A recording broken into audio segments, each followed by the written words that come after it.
De uma forma até relativamente grosseira, eu costumo dividir o HTML em dois grandes grupos. Existem mais, mas o grupo dos elementos tradicionais, o div, o parágrafo, o heading, etc. E depois temos os formulários, que é um universo próprio. Ora, o JavaScript pode também atuar nos formulários. Nós, durante alguns vídeos, vamos ver aqui como é que nós podemos ter acesso, controlar, etc., os valores que são inseridos dentro de um formulário, porque isso é muito importante, nomeadamente para fazermos alguma validação que nós queiramos fazer, por exemplo, no caso do JavaScript. Bom, eu vou colocar aqui um formulário, vou escolher aqui o Form,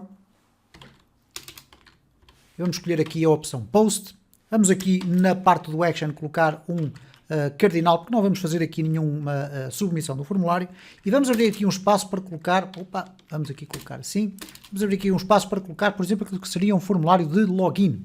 Então vou colocar aqui um label, vamos dizer que ele vai ser aqui destinado ao usuário, vamos colocar aqui usuário, e vamos colocar aqui um input do tipo text, vamos deixar ficar aqui com o name usuário, e ali também com o ID usuário. Bom, a seguir eu vou colocar aqui por baixo, vamos fazer aqui com os divs para separar tudo isto por blocos, então eu vou selecionar estes dois e vou colocá-los ali, vou colocar aqui por baixo o espaço da senha. Então vou colocar aqui senha, vamos colocar aqui por baixo também senha, aqui vamos colocar senha, vamos colocar aqui a password, que é o tipo do texto, e agora vamos colocar aqui um div, e vamos colocar por baixo um input do tipo submit. Vamos colocar aqui no value e entrar. Bom, vamos verificar como é que está o aspecto do nosso formulário, vamos aqui ao live server, e reparem, temos aqui um formulário, que obviamente está com o zoom ligado, sem qualquer espécie de preocupações com a formatação, e temos aqui o formulário então, apareceu ali com aquele valor, não interessa. Ok, vamos aqui verificar o que é que acontece aqui do lado da nossa consola, nada por enquanto, etc, nada de especial. Bom, como é que nós podemos ter acesso às propriedades do formulário dentro do JavaScript? Eu vou colocar aqui um script e vamos aqui apenas fazer uma parte introdutória. Bom, reparem, eu posso ter aqui um console.log e pedir que o JavaScript me indique quais são os formulários que estão disponíveis na minha página. Então eu vou colocar aqui document.forms. Existe de facto uma propriedade, que neste caso é uma coleção, HTML collection, uma coleção relacionada com os formulários. Bom, se eu agora regressar aqui, reparem o que é que acontece. Existe aqui uma HTML collection do tipo de formulários, neste caso formulários, e quantos formulários é que nós temos? Temos um. E dentro dele temos aqui os nossos inputs, do tipo usuário, do tipo senha.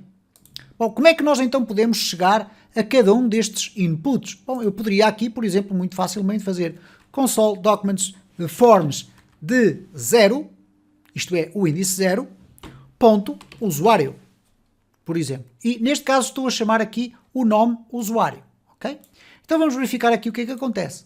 Reparem como rapidamente o sistema foi buscar apenas aquele elemento que ali está. Esqueçam o label. Ele não foi buscar o label, foi buscar apenas aqui o usuário. Ora, se eu conseguir buscar este elemento daqui, então eu consigo também fazer usuário.value. Bom, nesta circunstância, o que é que vai acontecer? O valor está vazio, porque o usuário não tem rigorosamente lá nada, mas se eu chegar aqui ao usuário e acrescentar o valor, ou a propriedade value João, por exemplo, obviamente que se eu agora chegar aqui, ele consegue ir buscar este valor. Portanto, vocês começam então a perceber que existe de facto a possibilidade de nós conseguirmos rapidamente chegar aos formulários que nós queremos. Mas reparem que a coleção feita desta forma pode ficar um bocadinho mais complicada. Porquê? Porque se eu escrever este código todo, mas depois me lembrar que afinal tenho que adicionar um outro formulário antes deste, então vamos ter problemas, porque o índice de 0 passou a ser índice de 1, porque eu passei a ter este formulário na segunda posição.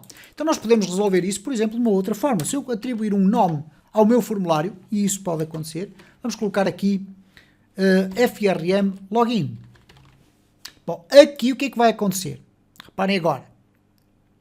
Eu vou aqui apresentar apenas os formulários que existem, e agora nós vamos ter aqui uma nova realidade. Reparem que ele diz que existe no HTML Collection um formulário, mas que tem aqui frm login. Ele conseguiu detectar que ele tem um nome específico. Então, nesta circunstância, eu poderia dizer o seguinte. Poderia dizer, olha, eu quero ir para os formulários, mas aquele que diz respeito exatamente a frm login. Okay? E ele agora vai-me apresentar já o elemento todo com os respectivos divs que aqui estão e que vocês podem observar aqui, que já é o formulário específico. Mas melhor ainda, nós podemos pura e simplesmente ignorar isto e trabalhar como se fosse um objeto. E esta propriedade que aqui está não é nada mais nada menos do que o nome do meu formulário. E reparem que eu vou ter exatamente o mesmo tipo de output, mas sem aquela preocupação de ter aqui as chaves retas com as aspas, etc. E agora, obviamente, que eu posso chegar aqui, colocar o usuário, ponto value, ok? Reparem como tudo aquilo se vai desmultiplicando até eu chegar ao valor João. Se eu colocar aqui, por exemplo, na senha, uma coisa que obviamente não faz muito sentido, mas eu vou colocar aqui o 1, 2, 3, 4, 5, 6, a famosa senha que ninguém deve utilizar. Bom, eu posso chegar aqui e fazer o seguinte, console log, frm login, em vez do usuário eu vou colocar aqui senha.value. E desta forma eu vou conseguir obter os valores que estão inseridos dentro de cada um destes elementos. Portanto, repara como é relativamente simples nós conseguimos chegar, através do JavaScript, a estes elementos. Obviamente que há mais informações que nós vamos aqui a explorar durante os 2 ou 3 vídeos seguintes relacionados com os formulários. Obviamente que não vamos estar a explorar isto de uma forma extraordinariamente aprofundada, porque daria uma playlist completa só sobre formulários e JavaScript, mas é importante que fiques com uma noção de que daquilo que é possível de facto alcançar utilizando JavaScript com os formulários do HTML.